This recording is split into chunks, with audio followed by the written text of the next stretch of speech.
Well, dozens of protesters gathered outside Baltimore's George H. Fallon Federal Building, claiming people being detained by ICE are facing deplorable and unlawful conditions inside the holding room there.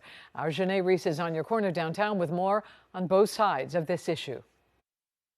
Many of the protesters here say that they want to make sure the people being held inside of this building, the George Fallon Federal Building, know that they are not alone. Tell them to let them go home! Let them! Let them! Franca Muller-Paz is chanting and on the brink of tears. We hear you! Our community is feeling terrified, and my students feel terrified. She stands at the center of this rally on behalf of Baltimore City's teachers union and her students. We have students sitting in class wondering, am I going to go home and are my family members going to be there? Is my mom still going to be there? Muller-Paz is joining the Free State Coalition in a protest against the alleged unlawful detainment of immigrants at Baltimore ICE field office inside the George H. Fallon building. It's unacceptable. Immigrant communities say the conditions inside the holding facility are inhumane. People are being hurt.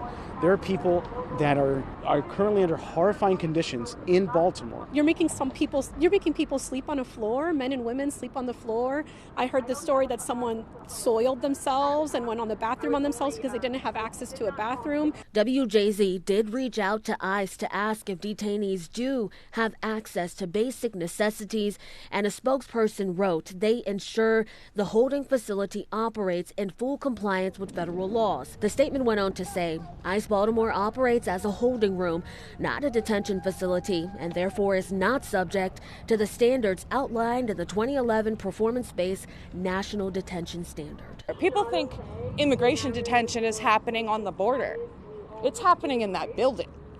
Those protesting say they are not only making sure their voices are heard out here, they're making sure it's being heard in Annapolis. There are several bills that they are paying close attention to, such as the Maryland Values Act. We have much more on that over on WJZ.com. Reporting on your corner, I'm Janae Reese for WJZ.